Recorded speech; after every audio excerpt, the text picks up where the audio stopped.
तो अभी किशोर जी हमारे साथ है, इनका पीके में इन्हीं का शूटिंग हुआ था, ये भी थे उसी में, तो आप बताइए ज़रा। नमस्कार, मैं किशोर थलिया, मंडावा थलिया हवेली से।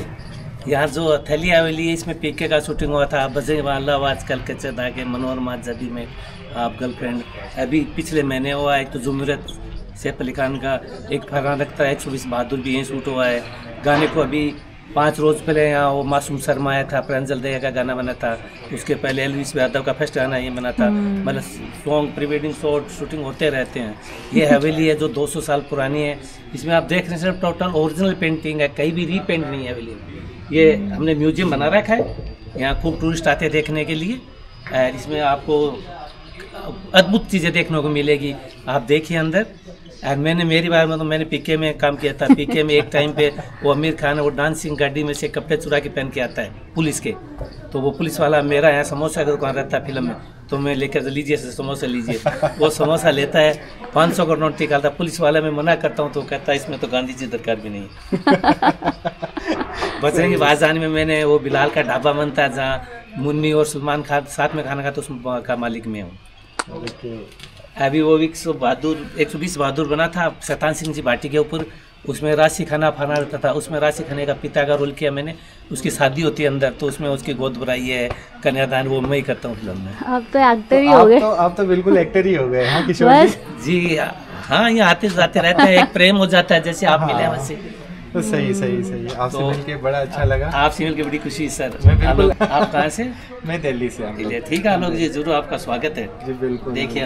तो हेलो भाई जी, मारो नाम आलोक है। दिनेश नाम है मेरा। तो दिनेश भाई, मैं मंडावा से रहने वाला हूँ। अच्छा, हम दिल्ली से आए। बहुत अच्छा, आपका स्वागत है। धन्यवाद। तो आप ये बताइए, हम इस हवेली में हमने स्टे लिया, इतना प्यारा लग रहा है, तो इसका आप इतिहास जरा हमारे साथ बता सकते हो कि क्या इतिहास है इस हवेली का? एक्चुअली इस हवेली की आप पूछेंगे तो हवेली मारवाड़ी ज्वेलर्स की बनाई हुई है, पुराने ज़माने में जब थे। लेकिन मैं उससे पहले की हिस्ट्री में जाता हूँ, आपको बताता हूँ कि ये हवेली बनी कैसे, हवेलियों का कॉन्सेप्ट कहाँ से आया। तो जब देश में एक सिल्क रूट होता था, आपने सुना होगा सिल्क रूट के बारे में। हाँ बिल्कुल।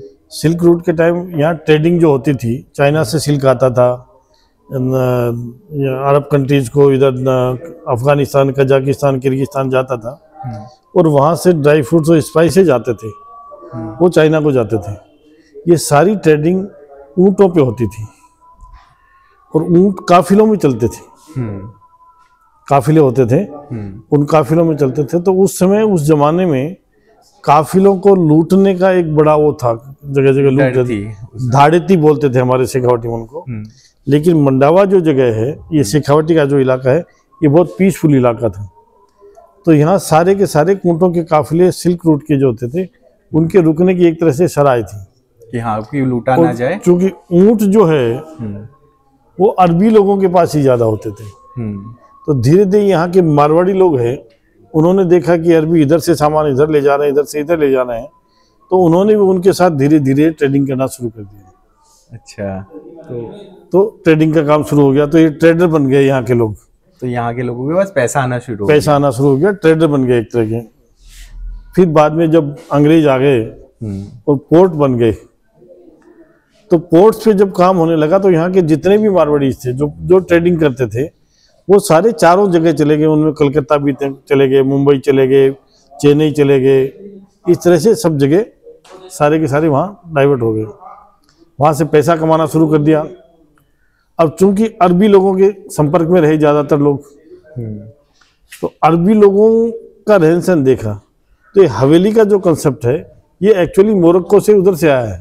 ओह अच्छा, तभी मारवाड़ीज सारे वहां से इंस्पायर्ड हो गए, यहाँ पे पैसे कमा के यहाँ पे हवेली बनाई। जी, एक्चुअली हवेली का कंसेप्ट है वो मोरक्को का ही है। मोरक्को में आप देखेंगे, मोरक्को में खुला चौक होता है और खुले चौक के चारों तरफ कमरे बने होते हैं। सेम वही कंसेप्ट शेखावटी में आया। ये चित्रकारी जो है उसका कंसेप्ट भी वहाँ से है, लेकिन चित्रकारी, ये जो शेखावटी की जो चित्रकारी है, ये एक्चुअली बहुत ही अद्भुत है। इसका कोई तोड़ नहीं है। इसको हम फ्रेस्को बोलते हैं, हिंदी में इसको भित्ति चित्र कहते हैं। ये गीले प्लास्टर पे होती है और यही कारण है कि इस हवेली की जो उम्र है वो लगभग 200-250 साल हो गई, फिर भी वो और ये फिर भी वैसे की वैसे है। और इसको पूरे शेखावाटी के एरिया को टूरिज्म के क्षेत्र में ओपन आर्ट गैलरी के नाम से पूरी दुनिया में जाना जाता है। तभी इतनी हवेलियाँ, इतना ज्यादा डेकोरेशन, इतने आर्टिस्टिक जो बनाई हुई है जी, ये काफी काफी सराहनीय है। बहुत ही रिच आर्ट है ये और बहुत ही अच्छी जिसको कह सकते हैं। अब चूंकि पेंट, गीले प्लास्टर पे पेंटिंग करना, आप कल्पना करिए कितना मुश्किल काम होता है, कितना मुश्किल काम होता है और कितना पेशेंस वाला काम रहा होगा। एक हवेली को बनाने में बुजुर्गों से सुनते हैं कि 15-15 साल लग जाते थे, 12-12 साल लग जाते थे, 12-12 साल तक। और ये कंस्ट्रक्शन का काम कराना ये पेशेंस वाले लोग ही करा सकते। तो वो मारवाड़ी जो लोग थे वो कमाते थे, वहाँ इनकी फैमिली रहती थी, यहाँ तो लग रहा है, काम चल रहा है, लगा लो। तो इस हवेली का क्या इतिहास है, मतलब ये किसकी हवेली थी, फिर बाद में इसको होटल कैसे बनाया गया? ये मारवाड़ी ज्वेलर्स की हवेली थी। हवेलियों में एक्चुअली क्या है, किसी जमाने में एक जॉइंट फैमिली की हवेली होती थी जिसमें जो एक जॉइंट फैमिली रहती थी। धीरे धीरे फैमिलीज बढ़ गई, सारे बच्चे अलग अलग हो गए, उनके बच्चे आ गए, नेक्स्ट जनरेशन आ गई, तो 6-7 जनरेशन गैप हो गया, कोई आना नहीं चाहता, उनके अपने अपने काम धंधे हो गए। आज का ज़माना बहुत फास्ट है, किसी के हिस्से में एक कमरा आ रहा है, किसी का, तो उन्होंने बेचना शुरू कर दिया, खंडर होनी शुरू हो गई। तो हमने भी इसको कुछ लोगों से, एक फैमिली थी तो उनको 6-7 लोगों से मिला करके सबसे खरीद लिया इसको। और खरीद करके ये देखा कि यहाँ क्या है, तो यही एक हवेली, एकमात्र हवेली है शेखावाटी में जो ओरिजिनल वे में रिनोवेट की हुई है।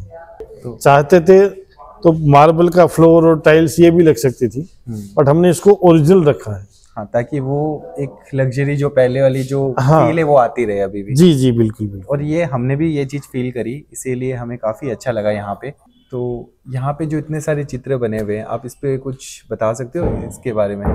देखिए, इस हर हवेली में एक नया अपना कंसेप्ट होता था। हवेली का कंसेप्ट नहीं कह सकते, वो उस आर्टिस्ट का कंसेप्ट होता था। तो इस हवेली में जो कंसेप्ट है वो कृष्णा की स्टोरी पे, लॉर्ड कृष्णा पे, उस पर ज़्यादा वो है। तो आपने देखा होगा हमारे यहाँ जो रूम्स हैं उनके होटलों में जनरली नंबर होते हैं, लेकिन हमने यहाँ नंबर नहीं रखे हुए। हाँ, यहाँ पे नाम रखे हुए हैं सब। जी, हर रूम्स का अलग अलग नाम है और ये नाम सारे कृष्ण की लाइफ से, उसकी स्टोरी से संबंधित है सारे के सारे। तभी वहाँ पे द्वारकाधीश, कहीं द्वारकेश है, कहीं आपने देखा होगा कान्हा है, कहीं वाला है, कहीं नीलेश है, कहीं हरेश है, मतलब उनके नाम, कहीं गिरिजेश है।